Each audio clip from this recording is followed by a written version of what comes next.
Maupay nga adlaw mga kalbayognon. Kaupod na liwat niyo aniyo sekretarya Elena Manadayday Cortado. Kan ako liwat ang iyo Vice Mayor Rex Laguman. Welcome sa Speak Up. Diin, klaro ang balaod, klaro ang impormasyon, ngan klaro ang responsibilidad sa kada usa. Yan ang adlaw aton pagharampangan ang usa nga importante gud nga balaod. An Anti-Dengue Ordinance of Calbayog City, Ordinance number 2025-07-370. Ini nga balaod gintukod para protektaran ang aton pamilya, kabataan ngan komunidad kontra dengue, usa nga seryoso ngan delikado nga sakit nga darasan lamok. Dengue dili na basta sakit, usa ini nga public health threat nga pwede makapekto sa tanan. Bata, lagas, lalaki, babayi, mayaman o pobre. Vice, base san balaod, gin-acknowledge nga bisan damo na ang ginbubuhat nga programa kontra dengue, padayon lagi hapon ini nga problema tungod san kakulangan san disiplina ngan awareness. Mao ini ang rason ng kinpabaskog ang community-based approach. Dili lang ang City Health Office ang responsable, kundi kita nga tanan. Tikang balay, tubtub barangay. Para masabtan san tanan, simplihon naton ang importante nga termino. Dengue infection, viral nga sakit nga may hiranat duha ngadto 7 ka adlaw, may sakit sa ulo, mata, lawas ng joints, pwede maging grabe. Vector, ang lamok nga nagdadara sa dengue virus. Mode of transmission, pinaagi san pagkagat san infected nga Aedes mosquito. Serotypes, may iba-iba nga klase san dengue virus, pwede ka ma-infect tubtub 4 ka beses. Cross immunity, waray permanent immunity kon lain nga serotype an umatake. Ang dengue gipapasa sa babae nga Aedes aegypti and Aedes albopictus, nga nagtitirigda sa mga lugar na may natiro ka tubig.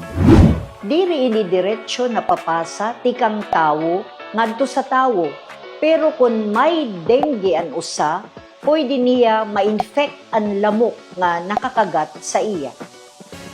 Base san balaod, nasaka ang dengue cases panahon san rainy season, tikang July ngan nagpipik October tubtub November. Labi na gud kung may balde, lata, gulong, garapon, o bisang baradong nga alulod nga may tubig. Mao ini ang breeding places sa mga lamok. Nga tanan nga edad pwede maapektaran, pero kadam-an nga nare-report mao ang mga kabataan edad 0 to 9 years old. Ginmanduhan san balaod ang pag-establisar san barangay watch team. Ini nga mga team, din ko komponer san punong barangay bilang team leader, sangguni ang barangay members, barangay tanod, barangay health workers, iba pa nga designated members. Usa sa ira pinakaimportante nga buruhaton mao ang pag-organisa san Purok Search and Destroy Team nga pangunahan san Purok President upod ang diri maminos unom nga Purok officers o leaders. Ini nga team obligado maghimo sa monthly search and destroy operations, pag-identify ng pagbungkag sa mga breeding places sa lamok. Kinahanglan takpan ang mga water containers, diri pasagdan ang tubig nga abrido sobra 5 ka adlaw ngan limpyuhan ang palibot. Labi na tanan nga residente upod ang 4 piece beneficiaries obligado mag-participate sa monthly purok activities, sugad sa paglimpyo sa irabalay ngan palibot. Ang barangay ginaagat liwat nga paboran ang mas maupay nga serbisyo, sugad sa refuse collection, wastewater disposal, drainage system ngan supply san potable water. May daliwat larvae trapping activities kada first quarter ng kada sunod na quarter para ma-monitor ang kadamusan lamok. Kung may high-risk area o outbreak, pwede magpatuman sa chemical applications upod ang bulig sa CDRRMO ngan City Health Office.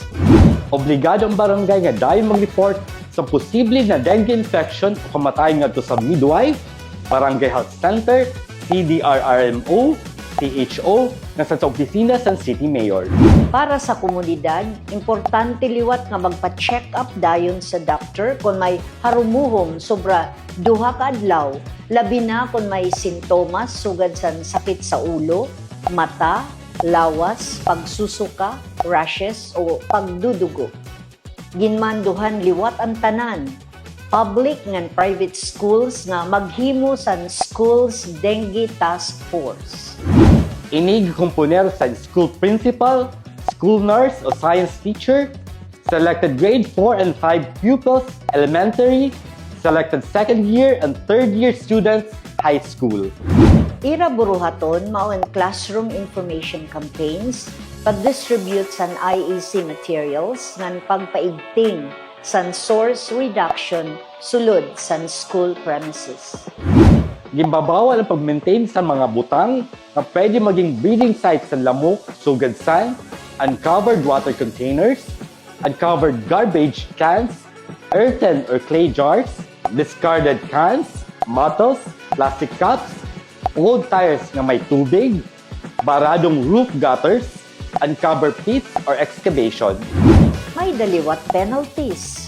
First offense, censure. Second offense, fine, 2,000 pesos. Third offense, imprisonment tubtob 6 ka bulan o fine 4,000 pesos o pariho, depende sa korte. Ini nga anti-dengue ordinance diri la papel, iniusa na panawagan para sa aksyon, disiplina ng kooperasyon. Kung limpyo ang palibot, waray lamok. Kung waray lamok, waray dengue. Simple, pero kinahanglan sundon.